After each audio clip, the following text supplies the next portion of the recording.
Main chapters आ जाएंगे ratio and cash flow. तो बहुत ध्यान से समझना है, करना है और पूरे 20 नंबर इस किताब से लेने हैं। कंपैरेटिव स्टेटमेंट्स का फॉर्मेट क्या होता है? बहुत सिंपल सा फॉर्मेट होता है बच्चों। सबसे पहला कॉलम हमेशा की तरह पर्टिकुलर्स का होता है। ठीक है, इन पांच चार कॉलम्स का हम लोग नाम क्या रखते हैं? इसको ए बोलते हैं, इसको बी बोलते हैं, इसको सी बोलते हैं, इसको डी बोलते हैं। ए बी सी और डी। ठीक है, ए क्या होता है हमारे पास? ए होता है बच्चों हमारे पास प्रीवियस ईयर के फिगर्स। बी होता है हमारे पास करंट ईयर के फिगर्स। ठीक है, ध्यान रखना प्रीवियस ईयर करंट ईयर। उसके बाद बच्चों इसको हम बोलते हैं एब्सोल्यूट चेंज और इसको हम बोलते हैं परसेंटेज चेंज। ये कैसे निकलता है? बी माइनस ए। ये कैसे निकलता है? सी अपॉन ए इंटू 100। इस तरीके से आपको चीजें करनी है। जैसे कि फॉर एग्जांपल मैं आपको बोलूं कि हमारे पास ये भी अमाउंट होगा, ये भी अमाउंट होगा, ये भी अमाउंट होगा, ये परसेंटेज होगा। लेट्स सपोज हमारे पास बच्चों रेवेन्यू ऑपरेशन दिया है, यानी हम स्टेटमेंट ऑफ पी है। तो हमें क्वेश्चन में ये करना है, अभी सीमा नहीं निकालना है। इसलिए रेवेन्यू ऑपरेशन यहाँ पे पिछले साल का 10 लाख और अगले साल का 20 लाख। ऐसे ही अदर इनकम क्या है? अदर इनकम सपोज पिछले साल में दिया है 4 लाख और अगले साल में 6 लाख।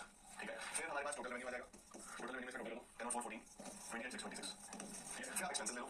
एक्सपेंसेस के नाम पर एक दिया है कॉस्ट ऑफ मटेरियल कंज्यूम्ड। यहाँ पे सपोज 10 लाख और यहाँ पे दिया है 6 लाख। ठीक है, फिर हम क्या करेंगे? टोटल रेवेन्यू में से एक्सपेंस काटेंगे तो प्रॉफिट बिफोर टैक्स आ जाएगा। सपोज 1 था, 1 बचा, 14 माइनस 10 कितना जाएगा? 4 लाख का। और 26 माइनस 6 कितना जाएगा? 20 लाख का। तो अभी मैं मोस्ट इम्पॉर्टेंट क्वेश्चंस को मार्क कर रही हूँ, सो डैट जब मैं रिवीजन करने बैठूँ तो मैं इम्पॉर्टेंट क्वेश्चंस रिवाइज करूँ, उसके बाद कुछ और करूँ, क्योंकि मेरे पास इतना टाइम है नहीं कि मैं पूरा बैठ के भी पहले भी रिवीजन की हूँ पूरा एंड उस तरीके से। तो मुझे थोड़ा सा स्मार्टली करना पड़ेगा, बाकी भगवान के भरोसे है guys. Comparative and common size statement is done and now I will go and have my lunch.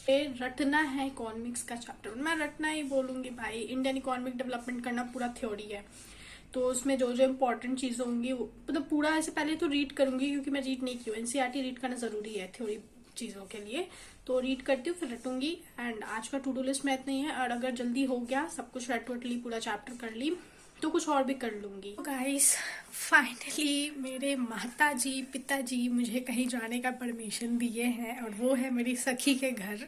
ठीक है, और उसका घर बस 10 मिनट के दूरी पे है, बट इट्स जस्ट दैट कि बीच में मेन रोड आ जाता है, वो उस तरफ फिर मैं इस तरफ।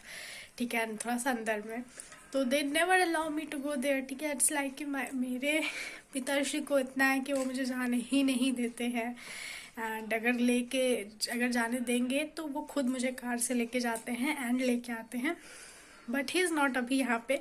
मैं इसका फ़ायदा उठाते हुए उनको कॉल करके बना ली, फटाफट काट दी कि मैं तो जा रही हूँ, वो आ रही है मुझे लेने, और अब मैं जा रही हूँ।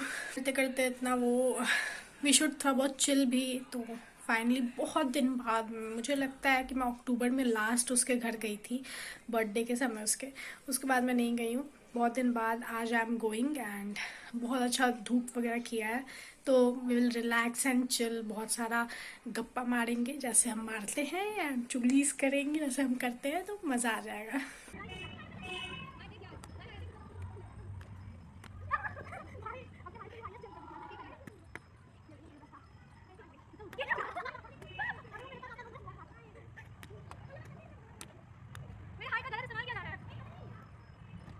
तो अभी दिव्या पतंग उड़ाने जा रही है। ये रैंडम बच्चे हमें मिले हैं इनके साथ।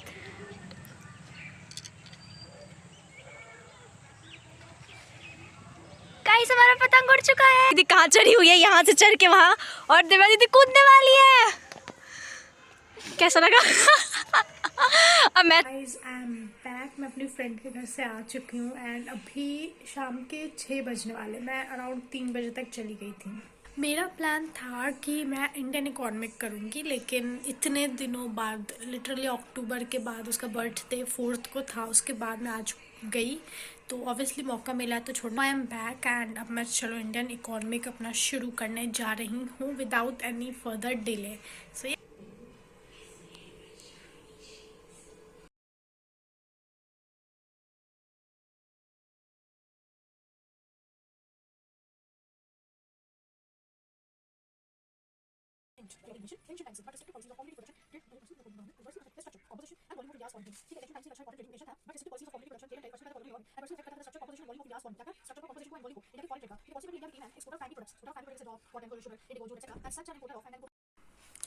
सो सो अभी मैं रट्टा मार रही हूँ इंडियन इकोनॉमिक का। पहला चैप्टर मेरा हो चुका है, मैं एनसीईआरटी पढ़ ली एंड उसका भी रट्टा मार रही हूँ। उससे 4 मार्क्स का समथिंग आता है, एक एमसीक्यू आता है, 3 मार्क्स का क्वेश्चन आता है। इंपॉर्टेंट क्वेश्चन क्या आता है उससे लगातार जो रिपीट होता है वो भी मैं लिख के रखी हूँ। तो बेसिकली पहले अभी वो रट्टा मार रही हूँ इंपॉर्टेंट, एंड देन उसके बाद पूरा चैप्टर का एक बार रट्टा मारती हूँ नोट से बेसिकली।